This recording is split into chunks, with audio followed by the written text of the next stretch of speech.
question lane. Solving problems through the process of questions and answers. The book that we're going to discuss today is The Beast in Florida, A History of Anti-Black Violence. For quite some time, there has been a meme on the internet. Are you familiar with what a meme is? What is a meme? A meme is a photo accompanied with a statement or a phrase indicating the absurdity of the photo. So, for example, a meme that's been going around the internet is something that's been described as Florida Man. And what Florida Man is a concept of headlines that has been broadcast around the internet and on the news. So, for example, you will have a story that says, Florida Man has been accused of shoplifting at a CVS and calling the cops on himself. Or Florida Man has been accused of taking opioids and stripping naked in the street. Just outrageous, outlandish stories about Florida men, quote unquote. Are you familiar with some of these outrageous headlines that come out of Florida? No, I'm not. Okay. News to me. It's news to I'm you. not surprised. Well, it's popular on the internet. Who's it put out by? It's put out by a lot of different news outlets. You'll have an outlet that might talk about a case in Florida where some man does an outrageous thing. I just thought that is fascinating because there's a lot of crazy acts of Florida men in this book, which we will get into. First question. In today's current society, who do you think is more confused about racism, what it is, and how it works? White people or non-white people? Oh, white people. Why are white people more confused about racism? I didn't say all white people, but I think in general, whites are more confused about racism. Most white people who do have racist views deny that they have them, or they rationalize those views, or they allocate them to past generations. But racism is endemic, I think, in white society, even those folks who consider themselves to be moderate. But because of the, I think, psychological need that has been historically present among whites to consider themselves to be more privileged, better equipped, more intelligent than blacks, I'd say white racism, confusion about it, is more apparent among black people. I think for blacks, because we see it so often and experience it so often, I don't think there's any confusion. I don't think there is as much confusion about racism among blacks as there is among white people. Okay, so when you see or hear stories in the newspaper or on TV where you have white people calling the cops on non-white people for sleeping in a common area of a dorm, like you might have heard recently about a Yale student, or a family barbecuing in Oakland, California, where a white woman says that they are illegally grilling, although they are in the legally permitted section in the park to grill. Or when you see musical artists go to California for a concert and stay in an Airbnb, and they are unloading their suitcases and they don't wave to the white neighbor and they call the cops. How would you describe that behavior? Is that confusion by white people? Or do you think that is conscious acts of racism practiced on a part of those white people? I think it was a combination of fear, suspicion, and racism. If those same people you just described were white, they probably not have called the police. But you understand, there is a certain pervasive fear among many white people, even well-meaning white people, of black people. You know, I've had people, I'm 78 years old, I meet a white person coming on the sidewalk, and they'll cross over rather than pass by me. Some of that, we as black people sort of played into that, with the whole image of being thugs and being mean and being, confrontation and all that. But to some degree, I think, particularly among young blacks, there's some playing off of that white fear. But it becomes dangerous when police officers have it. It becomes deadly when police officers have it. And I think one of the reasons that we have seen so many shootings and unfair police tactics being used against blacks, particularly against black males, is because there is a pervasive fear of black men in particular among many white people that you see exhibited in the kind of behavior that you just described. Okay. I don't want to harp too much on this, but I do want to make a point on this. So if I'm restating what you said correct, the way that black males dress today and the popular image of being a thug or a gangster, is that you think is the common reason why whites might have a fear of black people? Well, first of all, most black men don't dress like that. So I'm speaking about those folks who decide among themselves if they want to appear to be that way. So they wear the pants around their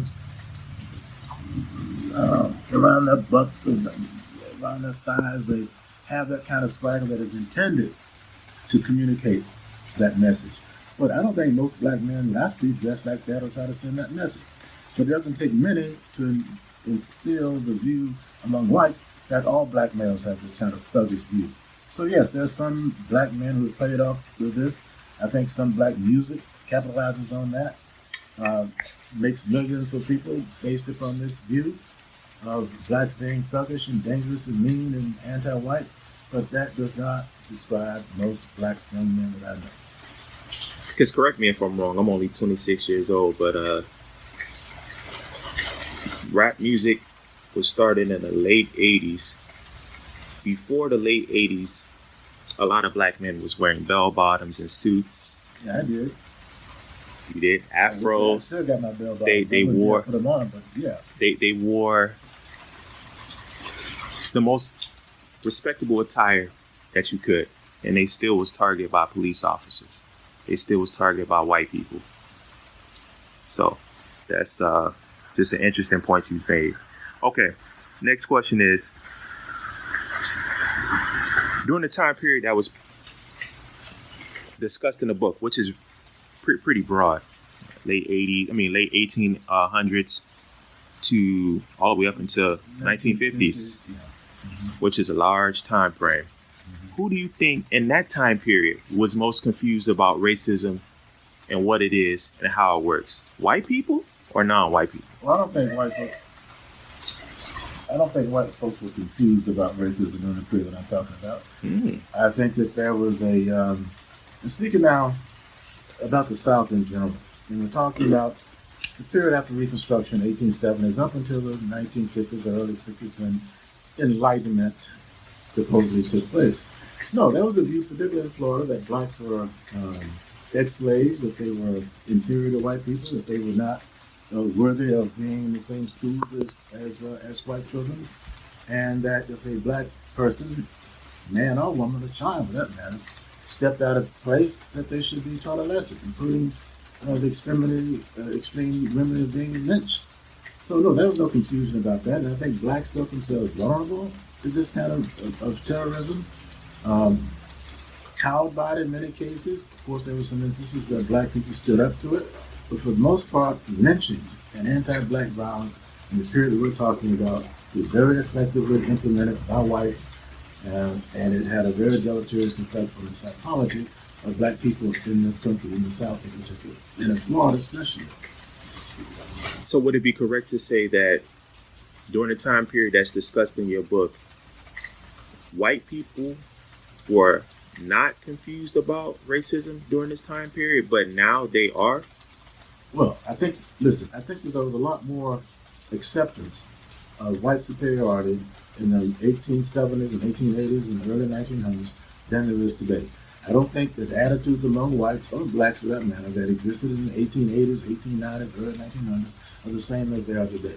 So yes, I do believe that today there is less overt. Certainly there's less legal practice of racism, but attitudes have changed over a period of time. Doesn't mean that everything is rosy for black people, because we see instances that can be quoted as recently as this past week that there's still a problem of racism being still an element in our society, and that it is still a dangerous element in our society, as I was mentioned earlier, especially when we see it practiced by police officers. The extrajudicial killings that occur today by white law enforcement officers and non-white law enforcement officers, that matter as well, and also white citizens.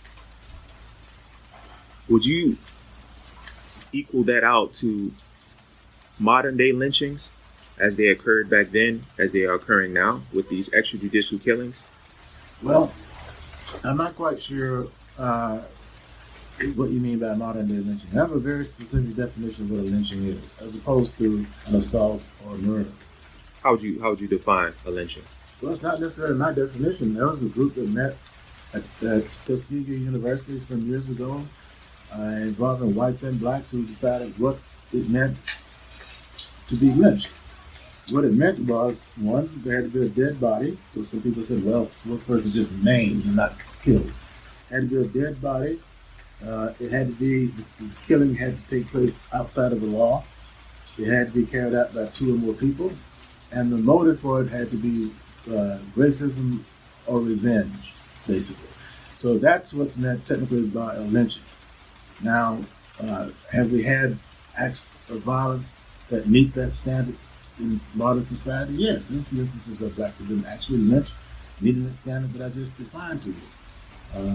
But they're compared to 1930s, 1910s, we don't see it as much. I think, listen, we do a disservice when we overuse the term lynching.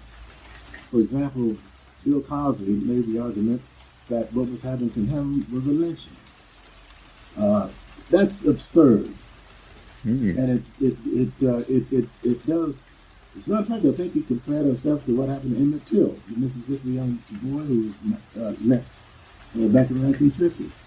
We need to not overuse a term that has all kinds of historical legitimacy because of what happened to black people to try to apply to situations today where it has no relevance. Thanks for watching this video. If you enjoyed the content, don't forget to like, comment, and subscribe. Stay up to date for more videos by clicking the bell notification icon and following our social media. For any of the people, groups, companies, or videos that were referenced in this video, don't forget to check the description and or the pinned comment section. The Question Lane, solving problems through the process of questions and answers.